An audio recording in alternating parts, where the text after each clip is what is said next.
এই রমজানে আমি আমার আম্মুকে অনেক বেশি মিস করতেছি, কখনো বলা হয় নাই, বাট আম্মুকে আমি এই রমজানে অনেক বেশি মিস করতেছি। কারণ হচ্ছে যে রমজান মাসে আম্মু থাকলে হচ্ছে যে ধরেন আমি সিহারি খেটে ঘুমিয়ে যাই, একদম 1টা 12টা বাজে উঠি ঘুম থেকে। আম্মু আমাকে ডাক দেয় না, কারণ আমার হচ্ছে যে ঘুম না হলে মাথা ব্যথা করে।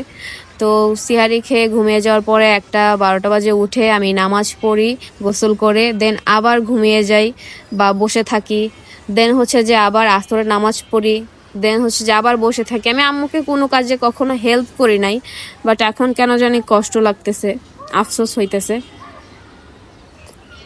স্বাভাবিক, কারণ যখন আপনি দেখবেন দুনিয়াটা, তখন আপনার কষ্ট লাগবেই, তখন আপনার আফসোস হবেই। কারণ হচ্ছে যে এখন বর্তমানে আমার সাথে পুরো উল্টাটা হইতেছে। আমার ঘুম থেকে উঠা লাগতেছে রোজা রেখে, মানে ফার্স্ট টাইম আর কি এরকম পরিস্থিতিতে পড়ছি। তো ব্যাপার না, মেয়ে হয়ে যেহেতু জন্ম হয়েছে, আস্তে আস্তে সবকিছু মানিয়ে নিতে শিখে যাব।